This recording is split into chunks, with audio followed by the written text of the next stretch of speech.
Relationships, if you fall into the wrong kinds, they will isolate you and then kill you. So one that comes into your life, and the first aim they have is to cut you off from every other person that is a resource to you, so they can isolate you. Like I said, isolation is a tool of Satan. Once you're isolated, you are at their mercy.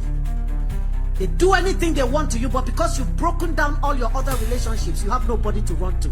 So you stay and you take it. So every time their aim is to hurt you, to wound you, to goad you, to prod you, to offend you, so that you show them a reaction. That reaction is what they're looking for.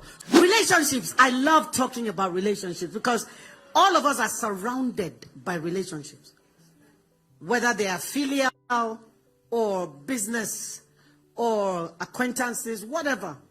The Bible talks about different types of love: filial, storge, eros, and agape. All right, so whatever, all of those are relationships. I have 7 children and 4 grandchildren. And I watch my relationships with each of the 7 is different. I have some, one of my daughters, if you pick broomstick to beat her, she has died already before the broom touches her. She will die. Mommy! She will beg you. There's another one I have. Tell her I'm flogging her 12. She's doing like this. You flog the 12, finish. Say, sorry, mommy. And she's off. The only thing that can make her to stand straight is her food. She loves her food. So you say, you are not having lunch. Yeah, mommy, mommy. I have a son. Tell him to kneel down. You have just killed yourself. Because where he's kneeling down, he will amuse himself with his fingernails. He doesn't need anything. If you tell him, go to your room, you have made the worst mistake of your life. He'll go to his room and you hear him singing. It doesn't bother him. He's good on his own. He loves his own company, and yet he loves people. But the one thing that will get my son to sit up, he loves his horses. He grooms his horses before it's time for school, and he'll get ready before his sisters. Primary school. That's how much he loves them. So you tell him, you're not riding horse for 2 weeks. Hey! He will beg from here. He said, Mommy, anything you want me to do, I will do. But please, you know I've not ridden 50 for 2 weeks. I beg. And then you have the ones that negotiate. You have already told them, if you do this, I'm going to flog you 12. They will do it. Then when you catch them, say, Mommy, please, can I ask you one thing? I say, what? Please, can you flog me 6? I said, you knew the punishment was 12. Why are you negotiating with me? So we're surrounded by relationships all over. Nobody was designed to do life alone. We perform at our optimal best when we're within community. Isolation is one of the most powerful tools of Satan. The strategy of Satan. He isolates you, then he cuts you down.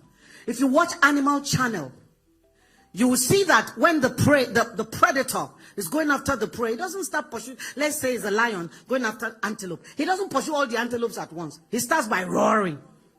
Then they start running. What you Igbos call Osondu. The race of life. They are running because death is coming. Now, no matter how fast an antelope runs, it can never outrun a lion. The speeds are different. So the antelope is running full blast with all of his life. He's going. You see the lion just galloping along very lazily. He's just following them. They are running. After a while, you find what is called the stragglers. The ones who start falling back. Old age, sickness, youth, too young to run too fast. The lion just keeps going until one remains last one. That last one, once he is cut off from the rest, is the end of the story. What does the lion do? He speeds up, goes past that one, and turns and faces him. He's done for. That's still a strategy of Satan. Relationships, if you fall into the wrong kinds, they will isolate you and then kill you. So I want to talk about a particular kind of person to look out for when you are getting into relationships. Whatever relationship. A boss, a parent, a child, a friend, a lover, a spouse.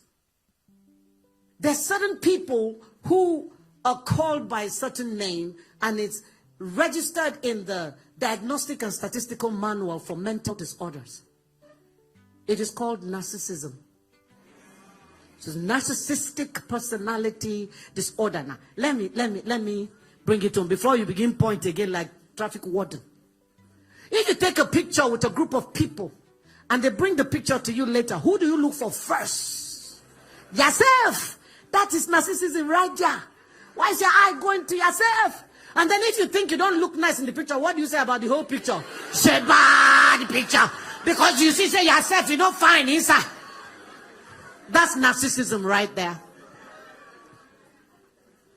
All of us have a measure of the narcissistic in us. But narcissism is not a rigid parameter. It's on a spectrum. So you go from 0 to 10. Let me say 10 being the highest. The higher you are up the scale, the more likely you have the disorder. Some people are borderline. So some days they will look like, hey, this person normal. Another day you say, hey, brain did this person hurt. You know, they're on the cusp of the cutting edge of having the personality and disorder and not having it. So you measure yourself again.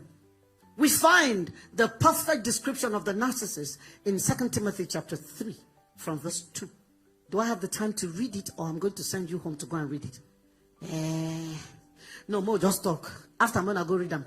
2 Timothy chapter 3. Read it. You will see the full description. The 9 characteristics of the narcissist are contained in those verses right there. So, who is a narcissist?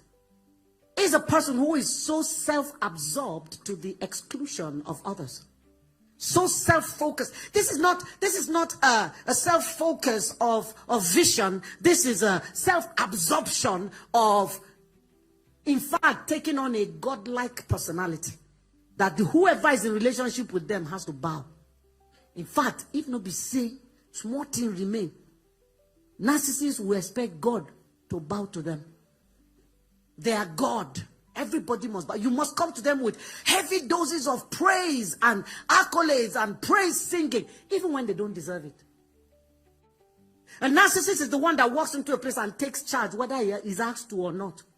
Command people up and down. And if you don't respond accordingly, fire will come out of their eye, bite you. A narcissist is one who doesn't have empathy. Have you ever been in a relationship with somebody? He don't do you something, they pay you. You they cry.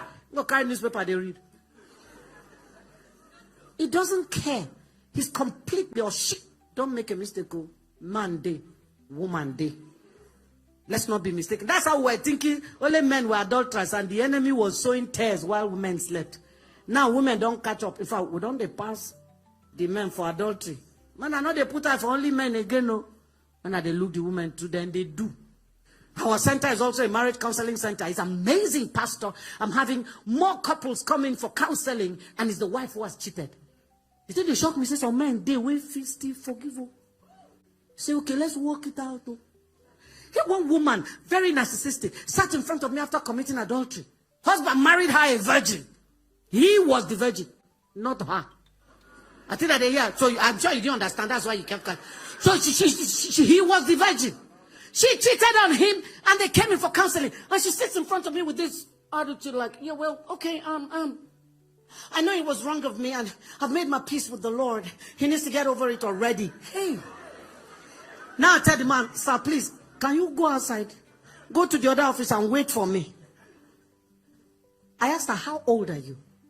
She said, I am 25. I said, my first 4 children at that time are older than you. How dare you hurt a man like that and then tell him when he should get over it?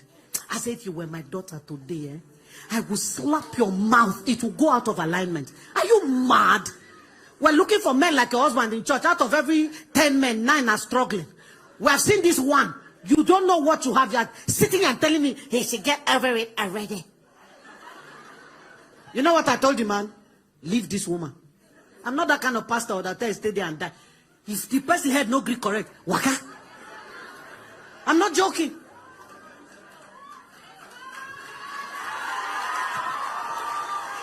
What do I mean by waka? Don't get me wrong. I'm not trivializing the marriage covenant. It's one of the most powerful things that holds the earth together. But when God made marriage, there were certain minimum standards of behavior that were expected. When a man or a woman will not stop committing adultery, they have become serial adulterer. Please. I have a cousin who sat at home with a serial adulterer and ended up with HIV/AIDS. Faithful woman at home. She died from AIDS. And she was a good woman. I have husbands who are carrying AIDS because wife went and brought it. Now wait. Only Jesus was called to die. He don't die. He don't resurrect. You die, your blood goes for nothing. It's not good enough to save another. So don't shed it. God sent you here with two eyes. You sit down there with a terrible, violent spouse. And then when you appear before him, it's one eye you have. Because his spouse took it. That's not what Jesus sent you to do. His body was broken. So that yours will not be broken. Hello, I'm entering one area where I know finish today. So ma just stay for this narcissism thing. Who is a narcissist? A narcissist is the one that comes into your life and the first aim they have is to cut you off from every other person that is a resource to you so they can isolate you. Like I said, isolation is a tool of Satan. Once you're isolated, you are at their mercy. They do anything they want to you, but because you've broken down all your other relationships, you have nobody to run to. So you stay and you take it. That is the narcissist for you. Let me tell you how the narcissist operates. First thing, if you meet somebody today, and next week he tell you, I want to marry you, run. Run, oh, he's a narcissist. She is a narcissist. You know why? The narcissist cannot be by himself or herself. They always need people that they draw fuel from. So once one relationship is ending, they cannot afford to have a void. They begin to prepare another person to replace this one that is about to go. Then when the person goes, they already have a replacement. There's no void. They need a person around them or people around them. They can draw fuel from anywhere. Can draw it from that is malam where they sell for front. If they're like, oh God, good morning, your clothes is fine, no joy. It has fed his ego. He's feeling good about himself. But the closer you are to the narcissist, the more potent the fuel you bring. Let me explain. If you go to foreign countries, you find unleaded and leaded fuel. Unleaded is cheaper than leaded fuel. So the fuel that the narcissist gets from, okay, in case you don't understand me now, fuel, they talk fuel, like petrol, like kerosene, like gas, fuel. Okay, so the fuel that the narcissist gets from the malam on the street because it's far from him is unleaded. But the one he gets from the closest person to him or her is leaded. So in the mind of the narcissist, why go for the unleaded when leaded is available? So let me give you an example. So a narcissist dresses up in the morning and is looking good, and the spouse says, you look beautiful today. Now he can say, oh, thank you. The wife or the husband feels good, the compliment was received, and the person smiles. He has received fuel because you've complimented him. But another day you say, you are looking good, and you say, is this today you are noticing? Have I not been dressing up? My friend, get out of my face. And the spouse's face changes. The hurt shows on the face.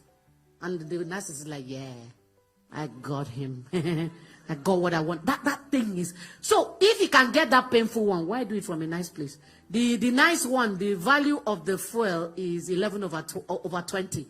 The bad one, the value of the fuel is 20 over 20. Why go for 11 when I can get 20? So every time their aim is to hurt you, to wound you, to goad you, to prod you, to offend you, so that you show them a reaction. That reaction is what they're looking for. So the best way to kill a narcissist is to learn how to keep your face blank. I just gave you a strategy. Blank face. If you like, they shout. If you like, no shout. If you like, sing. If you like, no sing. My face just did. Can't tell what's happening inside. That's the fastest way to kill narcissistic onslaught against you. Okay, so the narcissist will first of all do what is called love bombardment. They'll come into your life. That car where they for what do you call a vision board? First thing they do, take the car. I love you so much, I can do anything for you. Now before they get into a relationship with you, they've done reconnaissance. They've reached out to all your friends. They know the kind of songs you like. They know the kind of books you like to read. They know your favorite movie. They go on your Facebook page and see what you consistently talk about. I think you said, now what do they think? Now we'll go be here. So ask, what do they think for your head? When you are thinking of a knight in shining armor. You come galloping on a horse to carry you because you don't read romance novel. The guy will come come galloping on a horse. He sits in front of you and starts to sing the song you like. All of me. You say, oh, that's my favorite song. You say, oh, we're kindred spirits.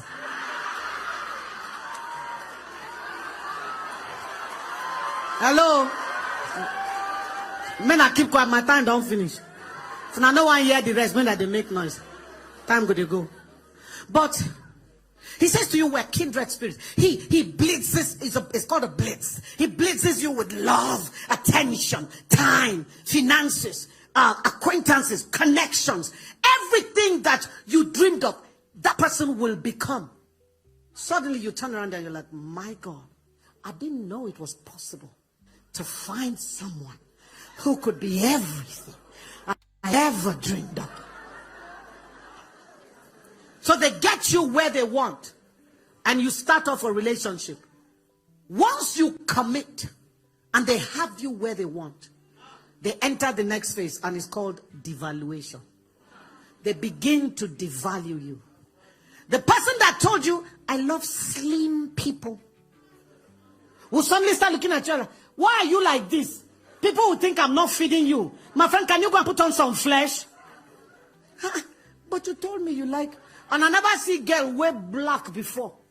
Suddenly, don't yellow. Because one guy said, I like fair people. She don't go bleach. Once you turn bleach yellow, the next you hear from him is, fair people irritate me. How do you go back to black? You're gonna go and use shoe polish? You're gonna use shoe polish? Hello? So, the narcissist begins to devalue you, and what they're doing is messing with your reality. It's called gaslighting. You begin to doubt yourself. You doubt your sanity. You doubt your capacities. You doubt your decisions. You doubt yourself. You lose so much self-esteem. You don't think you belong anywhere or anybody should see you. They devalue you. Then when you are thoroughly devalued, they discard. They can discard you within a relationship. It doesn't mean they walk away. In fact, you don't walk away from the narcissist. Those people that go after X and wound them, shoot them, maim them, they are probably narcissists. Narcissists with psychopathic tendencies. They are narcissists with sociopathic. Is a wide field, so make a no enter. But hear this. They discard you and you're on the floor crying, bleeding. Then you begin to listen to men like Bankole, listen to Stan. You're going to hear RMD, and you begin to build yourself back up. Once they see that you're becoming strong and you don't need them, they come back with what is called the hoovering. They start to hoover you back. I'm so sorry for what I did to you. I don't know what happened to me. It will never happen again. Please, I love you too much. If you leave me, I'll die. I'm going to commit suicide. Make I tell you, narcissists don't commit suicide. They love themselves too much. You no go die. Tell them, bros. You say if I leave you commit suicide, I'm better off without you. Die. He will not die. She will not die. They will not kill themselves. They hoover you back. And then you, because you are called an empath, an empathetic person. The narcissist is a predator. He knows how to zero in on people who have kind, good hearts. People who are compassionate, people who care. And they come after you to feed off of that goodness. So if I came in your face and I began to sing a song like, for like give me love, oh. I sabi the song, don't worry. For your sake, I go church. Oh. Now, he's not going to church because he's looking for God. And if Olaka is not in church that day, he go find Jane. So is that a craving, an obsession, or an addiction? What's that? It's a craving. He's just craving for Laka. If Laka no, they go shift. Praise God. Okay. But if I came to you and I began to sing a song like, all of me loves all of you. Love your curves and all your edges, all your perfect imperfections. I give you all of me. You give your all to me. Here's the problem. You're my end and my beginning. Even when I'm losing wind, you give me all of you. Yeah. And I give you all of me. What's that? It's an obsession. The guy is obsessed. What does he mean by you're my end and my beginning? How? Yeah. All right. Many of you wouldn't know this one, but it will work. The RMD Gunon. If I came to your face and I began to sing, Kaya now, I got to have Kaya man. Need to have Kaya now, for the rain is falling. Oh, Kaya now, me got to have Kaya man. I got to have Kaya now. Yeah, for the rain is far. What's that? It's addiction. What is Kaya? It's ganja. It's marijuana. I and I.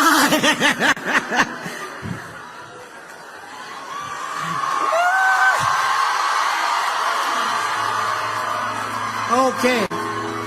So, we are going to be talking about addictions today, tomorrow evening. But I just wanted to give you a quick overview. Because when you speak about addictions, people immediately think about the guy on the street whose hair is dada already and is going around walking on air. That's who you think the addict is. But I want to bring it home this morning. I want to revamp your brain so that you go think I'm again. What is an addiction? An addiction is you forming a habit and the habit turns around and forms you. It's the easiest definition I can give for an addiction. If you go to any village and you're asking for, since we're in Igbo land, you're asking for Namdi. They say, which Namdi? Namdi now. The son of, they say, who is Namdi? You say, that guy went to the drink. They say, you for just talk, village drunk. He has a name, Namdi. But he formed the habit of drinking and now the habit has formed him. It has given him a name, village drunk. He has no identity anymore. He's identified by the wahala in his life. So an addiction is you forming a habit and the habit turns around and forms you. The aspect I want to focus on this morning is, how do you know you are addicted? Now this is a self-measuring scale I want you to use. I don't want you to be a traffic warden. You know, traffic wardens stand at the same spot. And then when cars come in the morning, you pass and they are there waving. Go like this. Go like this. People pass and go. You come back in the evening, he's still standing there. Go like this. Go like this. Some of us come to gatherings like this and we're traffic wardens. When we hear something, say, I wish Jane they alive around to Nashi for hear this thing. You know, when Bankole was speaking earlier and he made a statement, somebody shouted, tell them. I wanted the person. Not them, you come to hear for, now yourself you come to hear for. Say, tell them. Who be the them? You never go any naming ceremony, they carry picking up, say the name of this child is them. You don't ever see that one. It doesn't happen. So measure yourself this morning. Amen. All right, so the first way to know that a behavior is probably an addiction in your life is if you have broken promises. You made promises to yourself, to your spouse, to your God, to your dog, that you won't do this again, and you did it again. It's probably an addiction. Second indicator is failed attempts to change. You've made attempts to change. Sometimes you stick with it for 2 weeks and then boom, you're back there. Sometimes it's 1 month and then you're right back there. Sometimes it's 10 months and you're right back there. If you have failed attempts to change around any behavior, it's probably an addiction. Number 3, entitlement. Entitlement is one of the biggest expressions of addiction. When you feel entitled to any particular behavior and you give yourself excuses so you can indulge, it's probably an addiction. Entitlement is that thing that makes a person drive badly, hit your car, and before you speak, they start shouting. You don't experience that? Now then go first begin curse you. And what are they saying? You don't have a right to be on the road. I'm the only one who has to be here, or I'm the one who's allowed to be here. Entitlement is what our children do. Most of you are singles, but we have children that you have told them like 55,000 times, when I'm on the phone, do not interrupt me. It is when you're on the phone, the child will come. Mommy, mommy, mommy. One of my children, they said I should stop calling the name of which child did what. That because sometimes their friends are in the crowd. Then after the program, they call and say, so you do your mama this kind of thing. So one of the children, she came to me one day, I was on the phone. I said, mommy, I said, I'm on the phone. Mommy, mommy, I said, I'm on the phone. She won't go away. So I said to the person, please excuse me. What is it? I'm feeling sleepy. Oh, I wanted to slap the little man. You don't know where the bed is. But that's entitlement right there. Whoever is at the other end of the line, I don't care. I'm more important, and right now you must pay me attention. That's entitlement. Entitlement is a man caught in adultery after 17 years of marriage. And what he had to say was, my wife, why are you making such a big deal? I've been faithful for 16 years. So he felt that 16 years was leverage for cheating once. I hope you know that if I put this handkerchief here and I leave it here and you come and you're attracted to it and something says you take it, then you say, no, I be God picking, I know the thief. You pass. You come back a second time, the thing is still drawing your eye. You look at it. You pass, I be God picking. If you pass 19 times, you are good. If you come on the 20th time and you pick this hanky, what does that make you immediately? A thief. Who remembers the 19 times? Nobody. So every time you drop the button, every time you drop the ball, you start counting from 1 again. That's how we do in recovery in addiction. If you say, I've been sober 10 days, 13 days, 90 days, the moment you relapse, we start counting from day 1 again. We don't remember the other 39 days you stayed sober.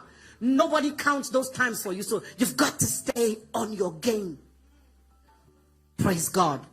So how many have I given you? Number 1.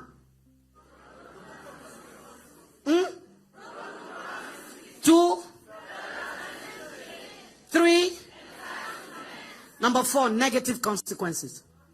When you've had negative consequences over a certain behavior, you've lost relationships, you have lost time and stuff. The panel that was interviewing was sitting and the applicants, I think, the applicants were coming one by one.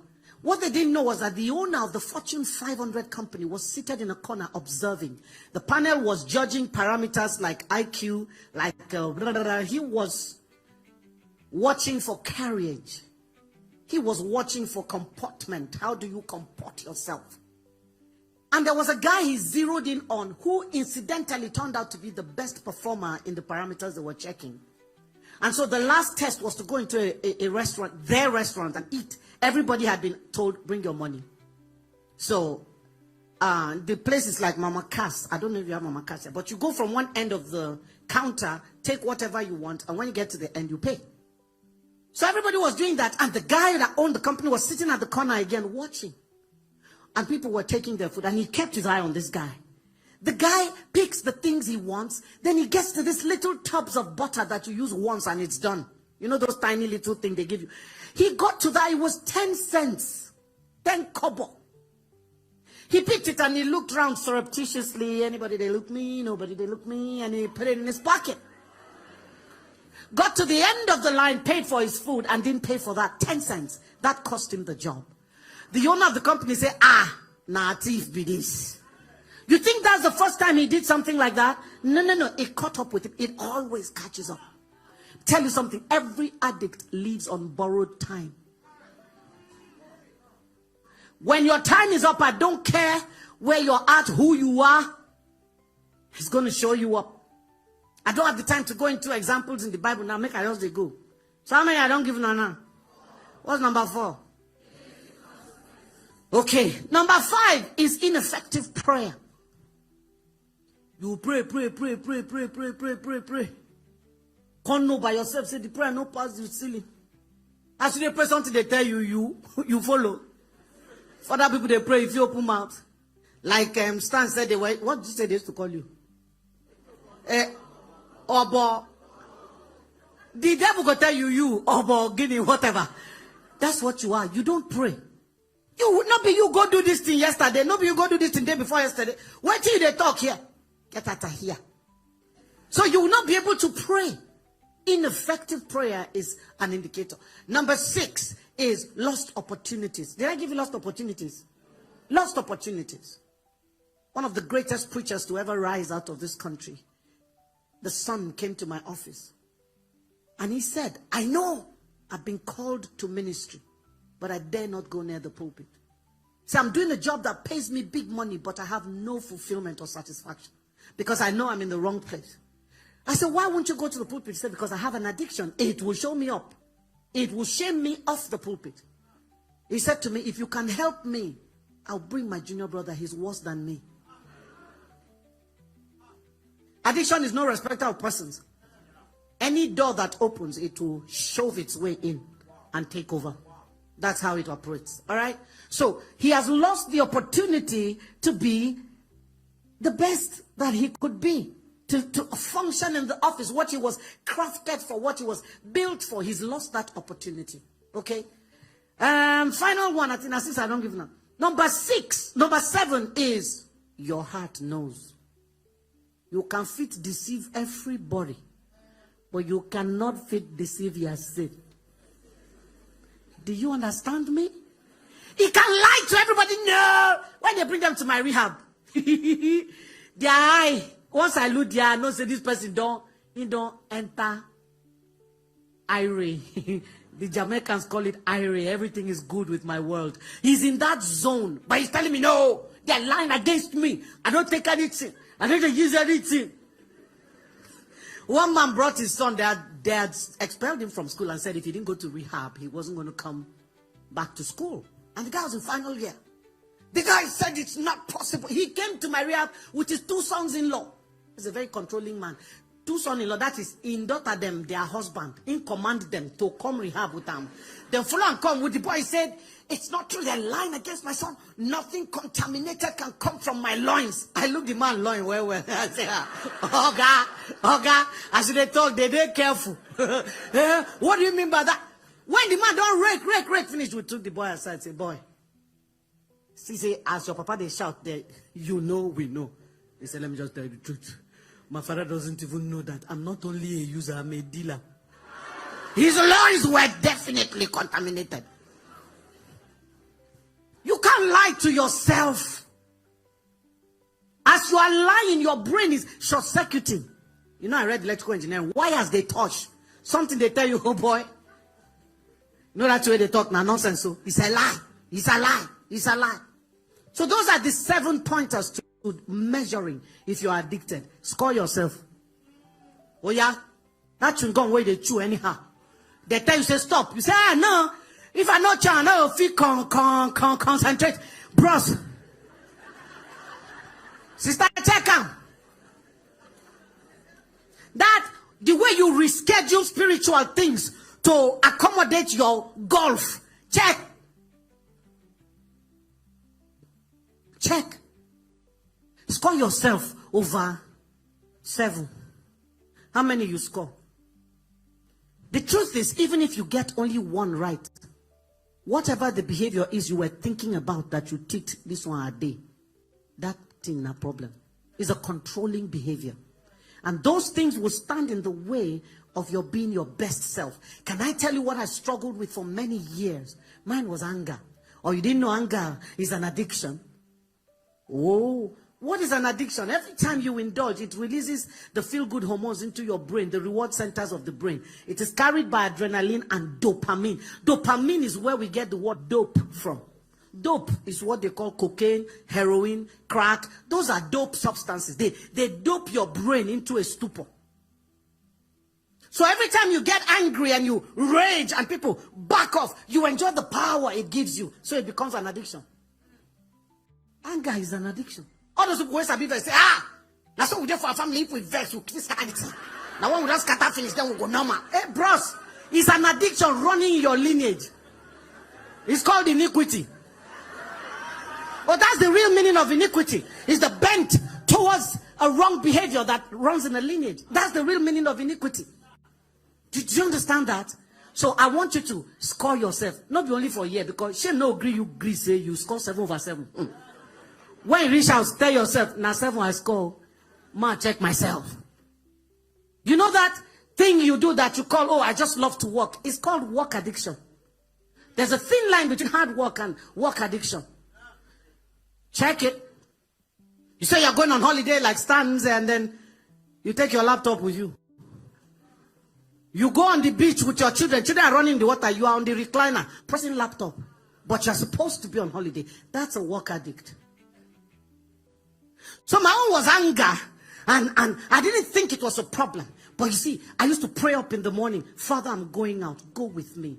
Daughter of Zion, full of the power of God. 5 minutes.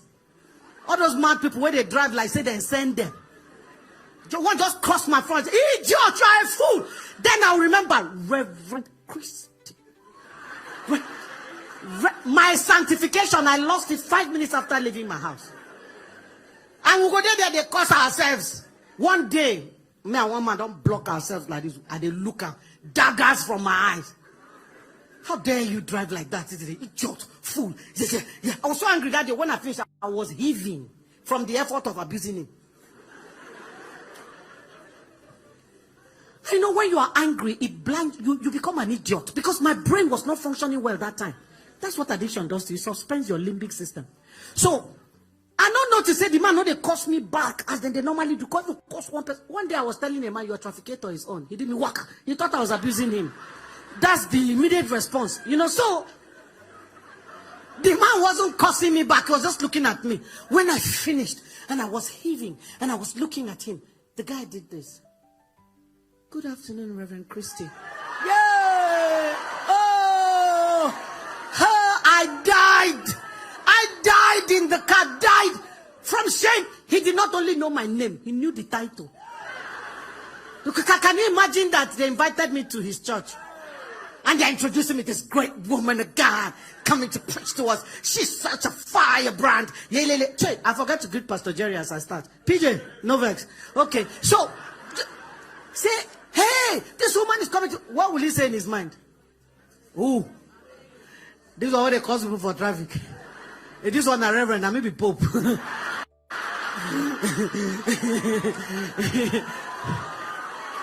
Hello. I had to go to God and say to him, Lord, I must deal with this. No, enough. Make the change, transform. That's what revamp means. Transform, transfigure, change. Our rehab center is called 180 degrees. And our slogan is make that U-turn. Come on for this direction where they go turn. Go back to when your head clear, where they see straight. No be the one where you smoke ganja, tell me say you are inspired. You will be inspired very well, and very soon you experience what they call law of diminishing returns. Maybe we'll talk a little more about that tomorrow.